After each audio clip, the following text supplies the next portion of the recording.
ഞാനൊരു ചാനലിൽ മിമിക്രി ഒരു പ്രോഗ്രാമിൽ മിമിക്രി പറഞ്ഞു കൊടുക്കുന്ന ആളായിരുന്നു. ഓക്കെ, അപ്പോൾ നമുക്ക് ശരത്തിന്റെ ഒരു പെർഫോമൻസിലേക്ക് പോകാം. തീർച്ചയായിട്ടും. അങ്ങനെയാണെന്നുണ്ടെങ്കിൽ നമുക്ക് ആദ്യമായിട്ട് നമ്മുടെ മലയാളത്തിന്റെ യൂത്ത് ഐക്കണായ പൃഥ്വിരാജിന്റെ ശബ്ദം, ഇപ്പൊ അദ്ദേഹത്തിന്റെ കാപ്പ സിനിമയിലെ ഡയലോഗ് ഒന്ന് കേൾക്കാം.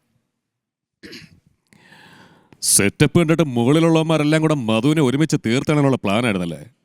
അവന്മാരോട് പോയി പറയണം ഞാൻ ഒരു വരക്കം കൂടെ വരണുണ്ടെന്ന്.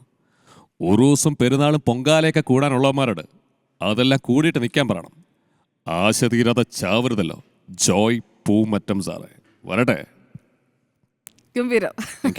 പൃഥ്വി കേൾക്കുന്നുണ്ടെങ്കിൽ പൃഥ്വിക്ക് ഇഷ്ടപ്പെട്ടിട്ടുണ്ടാവും. എക്സാക്ട് സൗണ്ട് തന്നെയാണ്. Thank you so much. Prithvi എന്തെങ്കിലും കണ്ടിട്ടുണ്ടോ ശരത്ത് ചെയ്യുന്നത്, വീഡിയോസോ അങ്ങനെ എന്തെങ്കിലും? എന്നോട് ഒരിക്കൽ ജയേട്ടൻ പറഞ്ഞിട്ടുണ്ട്, ജയസൂര്യ പറഞ്ഞിട്ടുണ്ട്, അമർ അക്ബർ അന്തോണിയുടെ ലൊക്കേഷനിൽ വെച്ചിട്ട് എന്റെ പെർഫോമൻസ് ഒരുമിച്ച് കണ്ടിരുന്നു. ജയേട്ടൻ പറഞ്ഞിട്ടുണ്ട്. പൃഥ്വിക്ക് 2024 നമ്മൾ കൊടുക്കുന്ന ഒരു ഡെഡിക്കേഷൻ. അപ്പോൾ പൃഥ്വി ഇപ്പം വലിയ താരമായി അല്ലേ, താരം, സംവിധായകൻ, അങ്ങനെ പല പല മേഖലകളിലാണ്.